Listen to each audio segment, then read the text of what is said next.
that is straight up one of the nastiest riffs I have ever come across. Look at this sucker.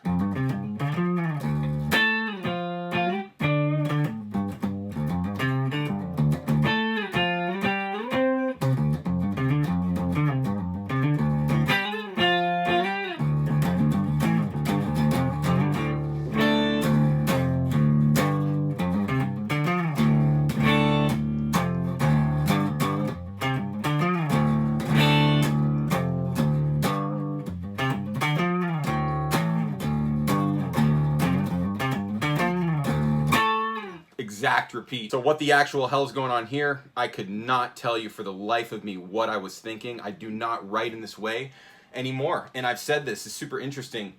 I'll never write another song like Terrorizing. You know, Terrorizing is a one-of-a-kind snapshot of a transition I was going through, which was the transition from being a jazz musician to being a fully integrated master. And so the mentality of a song like this is essentially to write the most insane solo of all time that the band is just following. Like we're all playing the same solo. And it's just insane. There's no rules to it. That's the thing. There's no rules here.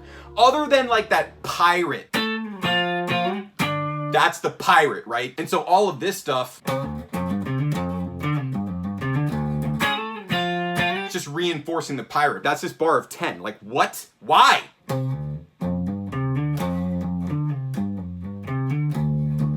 That is just too sick. And then what's interesting is how it goes in this groove in 7, and that just seems so natural. That perfect contrast of like that pirate waltz, right? The waltz just being like that ding dong, right? Against the thrashing in 7 vibe.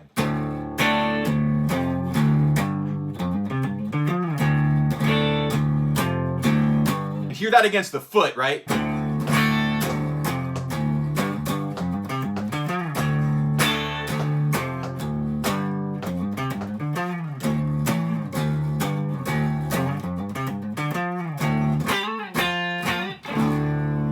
This bar 14, maximum pirates. Just the way it fits into that 7 and the way that it turns the whole riff around back to the top of the form. That is, dude, that's what I'm saying. Like, I could not write another song this good. I would never try to. I'd be chasing a ghost that could never be caught. Because remember, this is the opening track on Systematically Manufactured, which is the 2nd GSM album.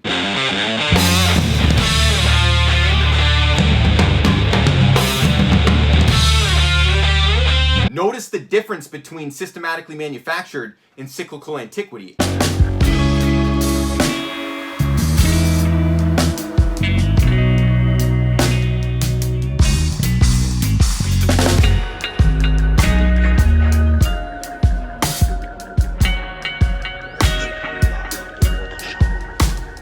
But this is the thing. Now we play a song like Terrorizing in our set today, and it's just like, absolutely! It's like I just showed you.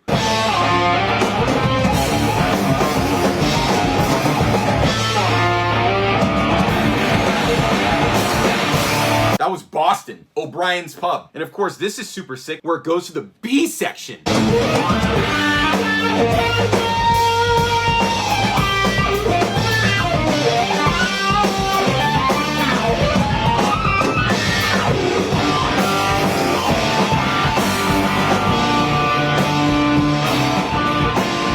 The form on this one is absolutely crushed dead, but you can tell that the B section has a completely different vibe. Like, I don't play licks like this anymore. This is this like E flat Lydian over A lick. I literally do not play licks like that anymore. Now I play triads. I wrote this song pre-triad, and I'm so glad that I did. You know, I had that dumb intention. I knew I was being ignorant writing a song like this. I knew I was purposely just destroying every paradigm and every rule. Absolutely lawless composition. Complete outlaw. Even to my own rules. I didn't even follow my own rules back then, except for just playing it perfectly tight and flawlessly. That was the only rule I had. But I made that very difficult for myself by writing songs like this and rehearsing them with the band. And thank the gods, the band, they brought these things to life. I mean, I'd be nothing without Antoine Pellegrin, Guillaume Pilote, John O'Stewart, Henry Vaughn, Greg KT. These guys all took on this stuff. Imagine me showing up to the rehearsal with this chart.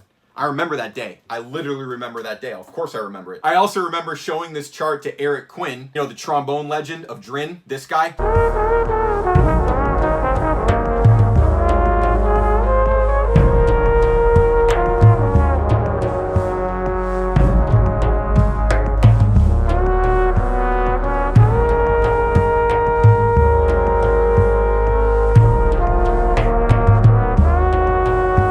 this chart to him before I showed it to Gas Station Mentality in the rehearsal, and he was like, dude, if you brought that to me, I would just tell you to fuck off. But we normalized it, man. That was what we did with tunes like this. Systematically Manufactured was definitely the hardest gas station music ever. Cyclical Antiquity took things to a whole new level where we didn't need to rely on technique in the same way, but on Systematically Manufactured, we were very much reliant on technique. All of the songs required unreasonable amounts of musicianship, and luckily we were up for the challenge. And that's the Gas Station Mentality. You know what I'm saying? You can listen to all the Gas Station Mentality albums on Bandcamp. We have 2 songs streaming right now for obvious reasons, but we will have more songs streaming. Just go to Bandcamp. That's where you're gonna wanna listen to everything. Now I'll give you my personal opinion of the GSM discography here. Cyclical Antiquity, the most recent album, dwarfs everything that came before. Absolutely dwarfs it.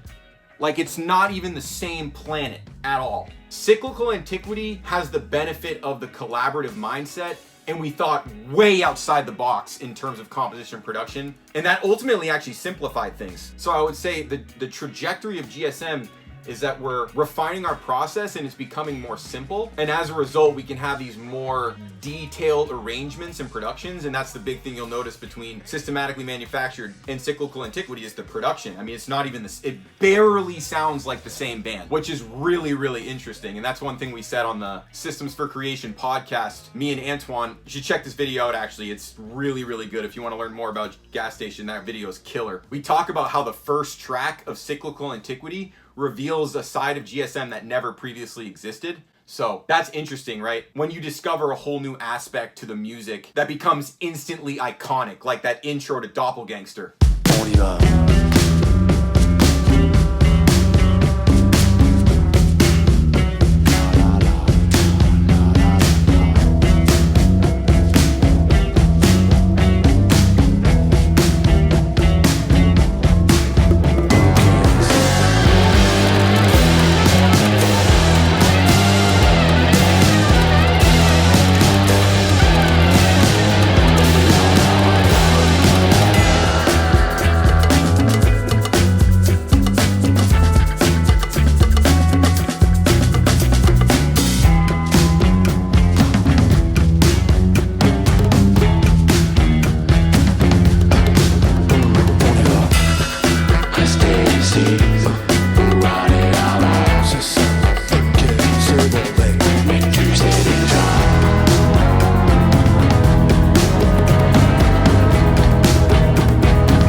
listen to the first track on Systematically Manufactured.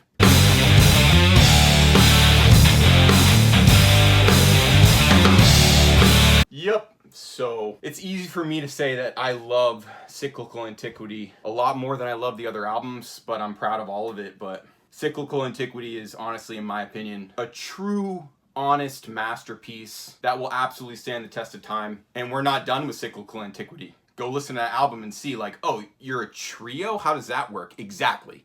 Exactly. So we're far from done with Cyclical Antiquity.